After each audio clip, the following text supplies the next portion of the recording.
బాధ్యతలు చేపట్టిన తర్వాత ఇవాళ సన్న బియ్యం ఇస్తే ప్రతి తల్లి ఆ సన్న బియ్యం తెచ్చి అదే వండి వాళ్ళు తినడమే కాదు సంటి పిల్లలకి ఇవాళ బుక్కెడు బువ్వ పెడుతుండ్రంటే సన్న బియ్యం ఈ ప్రభుత్వం ఇచ్చిన మాట వాస్తవం కాదా?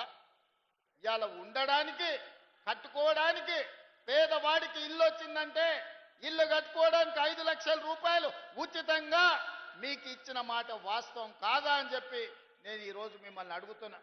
ఇవాళ రైతులను అడుగుతున్న ఆదిలాబాద్ జిల్లా అంటే రైతులు ఈ ప్రాంతం ఇవాళ సన్న వడ్లు పండించిన వాళ్ళకు 500 రూపాయల బోనస్ ఉత్తమ్ కుమార్ రెడ్డి గారు మీ ఖాతాలు వేపిస్తున్నాడా లేదా మీరు ఒక్కసారి ఆలోచన చేయండి.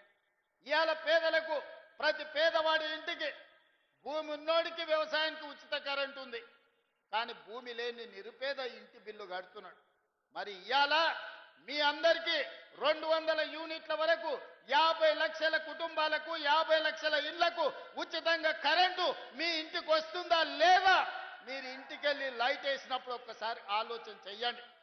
ఇవాళ మా అక్కలు ఉండ్రీడ ఆ ఎల్ల అమ్మగారి ఇంటికి పోవాలన్నా అమ్మవారిని దర్శించుకోవాలన్నా బాసర మందిరానికి పోవాలన్నా ఇంటి ఆయన ముందలనో కన్న కొడుకు ముందలనో చేయి దాపాల్సిన పరిస్థితి. ఆయన దసరాకి అడిగితే ఉగాది పోదు పో ఇప్పుడు ఏం తొందర ఉంది మీ అమ్మగారింటికి పోకపోతే కొంపలు మురుగుతున్నాయని ఇంటి ఆయన అంటే కళ్ళల్లో నీళ్లు పెట్టుకొని మా అక్కలు మా అమ్మలు మౌనంగా ఉండే. కానీ ఇవాళ ఇంటి ఆయన బాయికాడికి పోతే అక్క అమ్మగారింటికి పోయి చూసి మళ్ళీ సాయంత్రం లోపల ఇంటికి వచ్చే పరిస్థితి వచ్చింది. ఇవాళ ఈ రాష్ట్రంలో నేను అడుగుతున్న మా అక్కల పక్కన మీరు ఆలోచన చేయండి. మీ తమ్ముడు ఈ రాష్ట్రానికి ముఖ్యమంత్రి అయిన తర్వాత 2 రోజుల్లోనే ఆర్టీసీ బస్సుల్లో ఉచిత ప్రయాణం మీకు ఇయ్యలేదా?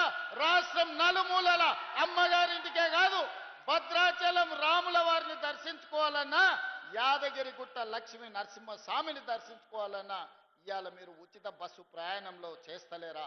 మీరు ఒక్కసారి ఆలోచన చేయండి అక్కలారా. ఆనాడు పావులా వడ్డీ లేదు, సున్నా వడ్డీ లేదు, గుండు సున్నా బండరాయి మీ నెత్తి మీద పెట్టిండు.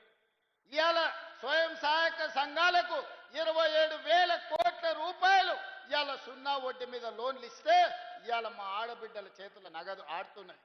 ఇవాళ మీకు పెట్రోల్ బంకులు ఇప్పించిన పెట్రోల్ బంకు వ్యాపారం నడిపే మీ అవకాశం ఇచ్చిన ఆర్టీసీ బస్సుల్లో ఉచిత ప్రయాణమే కాదు 1000 ఆర్టీసీ బస్సులకు ఆడబిడ్డల్ని యజమానులను చేసి వాళ్ళే బస్సులు కొని ఆర్టీసీ కార్పొరేషన్కి ఇవాళ బస్సులు తిప్పుతున్నారు. ఇదే కాదు హైటెక్ సిటీ పక్కన మైక్రోసాఫ్ట్ ఇన్ఫోసిస్ ఇట్లాంటి ఐటీ కంపెనీలు ఉన్నాయి, అమెజాన్లు లేకపోతే గూగుల్. మరి ఇవాళ ఎవరికి ఉన్నదా? 4 ఎకరాల భూమి మా అక్కలకు మా చెల్లెళ్ళకి ఇచ్చిన శిల్పారామం పక్కన 1000 కోట్ల భూమి 150 స్టాల్స్ స్వయం సహాయక సంఘాలు నడుపుకోవడానికి 1000 కోట్ల భూమికి